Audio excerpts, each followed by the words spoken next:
He was on death row in what was called America's most escape-proof prison, a concrete fortress designed to be a one-way trip. No one had ever broken out, and no one was supposed to. Yet, one man did. This is the story of how a condemned killer vanished from a cell he was meant to die in, pulling off one of the most audacious prison breaks in history. The year is 1997. The prison is the Ellis Unit in Texas, home to the state's most dangerous criminals.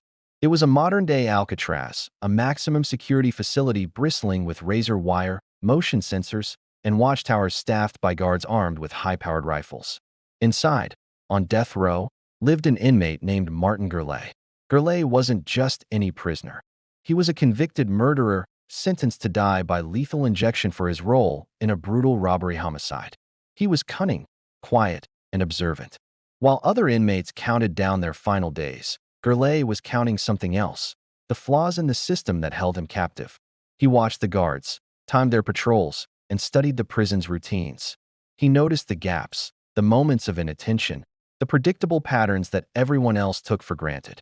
For 8 long months, a meticulous plan began to form in his mind, a blueprint for freedom built from scraps of overlooked information. He knew that brute force was impossible. The walls were too thick, the bars too strong. His escape would have to be a masterpiece of deception and timing. His plan hinged on exploiting the one thing even the most secure prison has: human routine. Gurley and 7 other inmates decided they would make their move on Thanksgiving Day. Why Thanksgiving? Because holidays often mean reduced staffing and a more relaxed atmosphere. The guards might be a little less vigilant, their minds on family and turkey dinners. The core of their plan was simple but incredibly risky. They would disguise themselves. Using stolen fabric and thread, they painstakingly sewed fake prison guard uniforms. It was a slow, secret process done right under the noses of their captors. They even crafted a dummy out of papier-mâché to leave in Gurley's bunk, a classic trick to buy them precious time before his absence was discovered. Their target was a weak point they had identified, a less secure area near the prison's recreation yard. To get there, they needed to cut through multiple layers of chain-link fence.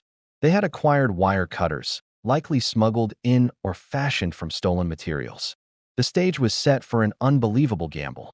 On the evening of Thanksgiving, as the prison settled into its post-holiday lull, the group made their move. They cut the lights in their cell block, plunging the area into chaos and darkness, a perfect diversion. Amid the confusion, Gurley and 6 other inmates slipped out of their cells. Dressed in their makeshift guard uniforms, they blended into the shadows, their hearts pounding with a mixture of terror and adrenaline. They moved with practiced precision, a silent, determined unit. Their first major obstacle was the razor wire fence surrounding the death row building itself. They managed to cut through it, but the escape was already starting to unravel. 2 of the inmates got spooked and turned back. Another 2 were quickly spotted by a guard in a watchtower and apprehended. Now it was just Gurley and 2 others. They sprinted across the open ground toward the prison's main perimeter fences. These were 2 massive, 15-foot-high chain-link fences, topped with coils of gleaming razor wire. It was a formidable barrier. But Gurley had a plan for this too. Using blankets and clothes to protect themselves from the sharp barbs, they began to climb. It was a frantic, desperate scramble against time. As they scaled the first fence, a tower guard spotted them and opened fire. The sound of gunshots echoed through the night. One of the inmates, Gustavo Garcia, was hit in the arm and fell back, quickly surrounded. Another, Michael Rodriguez, made it over but was so tangled in the razor wire he couldn't move. He surrendered, his escape lasting only a few minutes. But Gurley was different. He was agile and determined. Dodging the bullets, he successfully scaled both fences, tearing his clothes and flesh on the razor wire, but never stopping. He dropped to the ground on the other side and vanished into the thick fog and darkness that shrouded the woods surrounding the prison. He was free. Back inside the prison, chaos erupted. Alarms blared. The facility went into immediate lockdown. A head count revealed the impossible. A death row inmate was gone. The news sent shockwaves through law enforcement. The Ellis unit was supposed to be impregnable. How could a condemned man, under the highest level of security, simply disappear? The escape triggered one of the largest manhunts in Texas history. Hundreds of officers, aided by helicopters with thermal imaging and tracking dogs, swarmed the area. The public was on high alert. A dangerous killer was on the loose, and no one knew where he was or what he was capable of. The search focused on the dense woods and swampland around the prison. It was treacherous terrain, filled with creeks and thick underbrush, perfect for hiding. The dogs picked up Gurley's scent near a creek bed, but then lost it. It was as if he had vanished into thin air. Days turned into a week. The search intensified, but there was no sign of Martin Gurley. Had he been picked up by an accomplice? Did he manage to steal a car and get hundreds of miles away? The mystery deepened with every passing hour. The authorities were baffled and embarrassed. They had to face the public with the uncomfortable truth: they had lost him. The story of the Thanksgiving escapee became national news, a tale of incredible daring and a humiliating failure of the prison system. For 7 agonizing days, the manhunt continued with no results. The authorities expanded their search, putting out alerts across the state and even to the Mexican border. They were convinced Gurley must have had outside help to have evaded them for so long. The pressure was immense. Then, on December 4th, a week after the escape, the search came to an abrupt and tragic end. 2 off-duty prison employees were fishing in a creek just a few hundred yards from the prison walls when they found a body floating in the water. It was Martin Gurley. An autopsy revealed he had drowned. The cuts and scrapes from the razor wire were evident, but there were no gunshot wounds.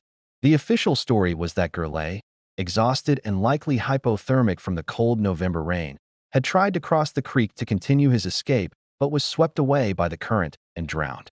He had tasted freedom for only a week, and it had cost him his life. But was that the whole story? From the very beginning, Gurley's family questioned the official narrative. They found it hard to believe that a man who had planned such a brilliant escape would make a fatal mistake like trying to cross a swollen creek. They pointed to the fact that his body was found so close to the prison. Why hadn't the search dogs, which were known for their exceptional tracking abilities, found him sooner? The dogs had tracked his scent to the creek's edge and stopped. The official explanation was that he entered the water there, washing away his scent. But some wondered if something else had happened at the water's edge. Rumors began to swirl. Some whispered that Gurley hadn't drowned accidentally. They suggested that he might have been captured, beaten, and then his death staged to look like a drowning, a form of off-the-books justice for embarrassing the prison system. There was no concrete evidence to support this, just suspicion and the lingering question of how such a massive manhunt could have missed him for 7 days when he was right there. The prison conducted a thorough internal investigation. They found lax security procedures, guards who weren't paying close enough attention, and a general sense of complacency that had set in at the escape-proof facility. The Thanksgiving escape was a brutal wake-up call. Security was tightened, protocols were rewritten, and the vulnerabilities that Gurley exploited were sealed shut. The other inmates who had attempted to escape with him faced severe consequences, adding more years to their sentences. In the end, Martin Gurley's story is a chilling paradox. He accomplished the impossible, breaking out of a fortress that was designed to hold men until their dying breath. He outsmarted a system built on surveillance and control. Yet, his ultimate prize was not freedom, but a lonely death in a cold creek, just steps away from the walls that had imprisoned him. The official record says he drowned, a victim of his own desperate gamble. But the unanswered questions and lingering doubts have allowed his escape to live on, not just as a story of a prison break, but as a dark and unresolved mystery. Thank you for watching.